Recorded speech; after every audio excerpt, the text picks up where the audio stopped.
ಒಡಿಶಾ ಸಿಐಡಿಗೆ ಮುಧೋಳ ಶ್ವಾನಗಳ ಸೇರ್ಪಡೆಯಾಗಿದೆ.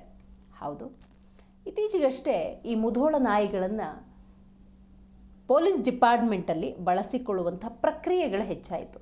ಅದರ ಮುಂದುವರೆದ ಭಾಗ ನೋಡಿ. ಒಡಿಶಾದ ಅಪರಾಧ ಪತ್ತೆಗೆ ಮುಧೋಳ ಡಾಗ್ಸ್ ಸಿದ್ಧವಾಗಿದ್ದಾವೆ. ಅಪರಾಧ ಪತ್ತೆಗೆ ನಾಡಿನ ಹೆಮ್ಮೆಯ ಶ್ವಾನಗಳ ಬಳಕೆ ಆಗ್ತಿರೋದು. ತಿಮ್ಮಾಪುರ ಕೇಂದ್ರದಿಂದ 5 ಶ್ವಾನಗಳನ್ನು ಹಸ್ತಾಂತರ ಮಾಡಲಾಗಿದೆ. ಶ್ವಾನ ಕೇಂದ್ರದ ಮುಖ್ಯಸ್ಥ ಡಾಕ್ಟರ್ ಮುಕುರ್ತಿಹಾಳ್ ಹಸ್ತಾಂತರ ಮಾಡಿದ್ದಾರೆ. ಪ್ರಧಾನಿ ಮೋದಿಯವರನ್ನು ಈ ಸಂದರ್ಭದಲ್ಲಿ ಶ್ಲಾಘನೆ ಮಾಡಿದ್ದಾರೆ. ಯಾಕಂತ ಹೇಳಿದ್ರೆ ಶ್ವಾನದಳ ಅಂದ ಸಂದರ್ಭದಲ್ಲಿ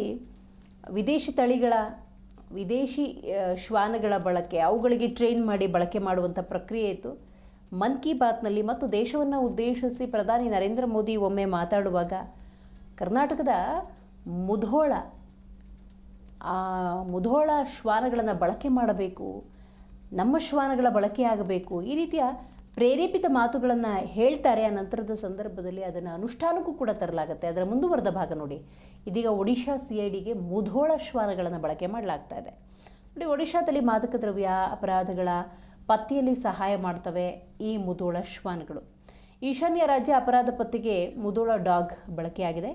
ಇನ್ನು ಬಹಳ ಮುಖ್ಯವಾಗಿ ಒಡಿಶಾದ ಕ್ರೈಮ್ ಬ್ರಾಂಚ್ ಅಧಿಕಾರಿಗಳಿಗೆ 5 ಮುಧೋಳ ಶ್ವಾನಗಳನ್ನು ಹಸ್ತಾಂತರ ಮಾಡಲಾಗಿದೆ. 4 ಗಂಡು 1 ಹೆಣ್ಣು ಸೇರಿ 5 ಮುಧೋಳ ಶ್ವಾನಗಳ ಹಸ್ತಾಂತರ ಪ್ರಕ್ರಿಯೆ ನಡೆದಿದೆ.